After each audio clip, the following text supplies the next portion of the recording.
Okay, I'm going to tell you about an economical way to improve your dry fly box. It's a snappy title if ever there was.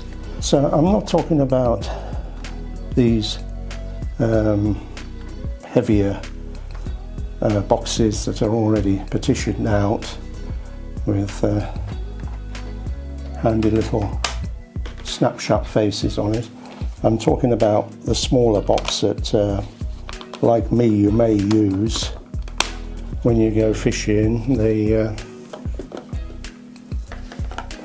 plastic box that's used for bits and pieces, washers and tools, sometimes a piddle box. These are quite handy when you want to go fishing and not carry a load of heavy gear. So I'll just take you down a little tail first, and then I'll show you what I've done to improve this type of box. Some weeks ago I was just quietly fishing for grayling, and they were being completely unresponsive to the flies I was using. So I thought, well, I'll just have a rethink, and I sat on the bank, and the river bank was heavily overgrown, and I'll open my fly box and ponder and see whether there's something that inspires me. So I'm sitting there minding my own business, nice and quiet, nobody around, and then suddenly, out of the blue, a damn great bumblebee flew into my right eye, which resulted in me throwing the box up in the air and losing all my flies. So with a box like this, if you get a strong wind or you stumble with it, the result is they're out. So I had over 100 flies in the undergrowth. Really difficult to find them. Very few of them I managed to retrieve. They just disappeared all over the place. So what I've done now is I've converted 2 or 3 boxes back to an idea I had over 30 years ago, which is using bands across the compartments. So that even when the box is inverted, the flies don't drop out. If you shake it, you will get an odd fly come out. But what's happening is that all the hackles are sort of clumping together and holding the flies together. So even on a very windy day, you're not going to lose any flies.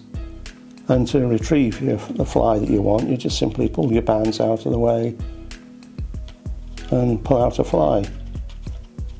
But this way you've got the luxury, well, not the luxury, you've got the advantages having compartments that aren't crushing your dry flies and ruining your hackles. And at the same time, you're not going to lose them every 5 minutes. So this box of mine is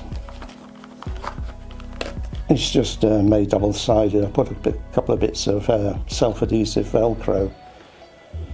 So it's this box in question that I lost my quantity of flies out of.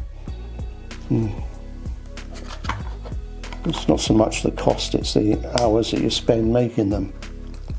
So I'll give you a run through as to how you do this. With a Stanley knife or a craft knife, cut down into the polythene or plastic some slots. I put a notch on them, just on the top there, and the idea of the notch is to guide this material, which is super stretch floss, or what some firms call flexi floss. It's like a lycra material in a thread form. It's pretty elastic, and unlike the rubberized elastic material, it doesn't rot in 5 minutes. So what you need to do now is to, with the guide of your slot, push it in to the groove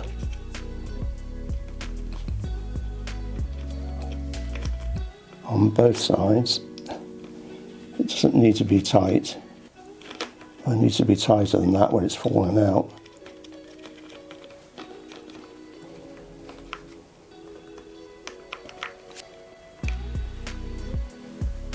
And then, with the aid of our old friend super glue, you just put a tiny drip on that side,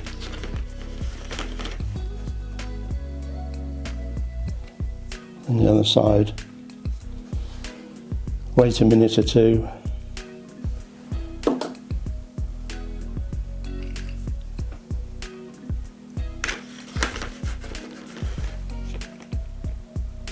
take your razor blade and trim off.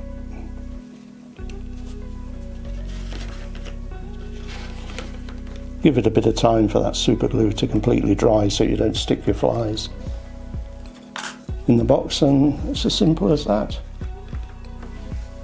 I hope you find this a useful little tip or guide for you. Now, I've got one or two interesting fly reels that are coming up shortly, which I'm going to do a review on. I've done quite a hunt on YouTube, and I find no reviews on the fly reels that I'm buying in question.